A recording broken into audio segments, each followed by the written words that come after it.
ভারতে ভেঙে দেওয়া হলো প্রায় 200 বছরের পুরানো মসজিদের একাংশ। আপনাদের ওখানে আসতে পারলে আমার খুব আনন্দ হতো। পার্বত্য জেলাগুলো দেখার আগেও দেখেছি অনেকবার, কিন্তু বহুদিন দেখা হয়নি। এর মধ্যে অনেক পরিবর্তন হয়েছে পার্বত্য জেলাগুলো, সেগুলো দেখার সুযোগ পেতাম না যদি একবার আসতে পারতাম। অনিয়ম সব জায়গাতেই, তবে পার্বত্য এলাকায় যেন একটু বেশি, বললেন প্রধান উপদেষ্টা। আগরতলা অভিমুখে চলছে বিএনপির 3 সংগঠনের লং মার্চ। ভৈরবে পথসভার পর আখাউড়া স্থলবন্দর অভিমুখে যাত্রা।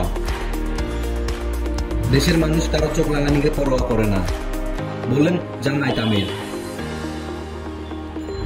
পিন্ডি থেকে স্বাধীনতা এনেছি, দিল্লির কাছে আত্মসমর্পণ করার জন্য না, বললেন রিজভী।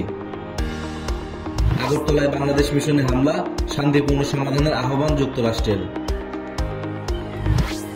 ভারতে গ্রেপ্তার আওয়ামী লীগের 5 নেতাকে কারাগারে প্রেরণ। লক্ষ্মীপুরে একই ফিলিং স্টেশনে আবার বিস্ফোরণ, নিহত 2।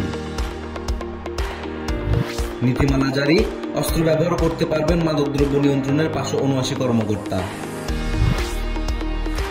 নওগাঁয় দেশের সর্বনিম্ন তাপমাত্রা, বৃষ্টির মতো ঝরছে শিশির।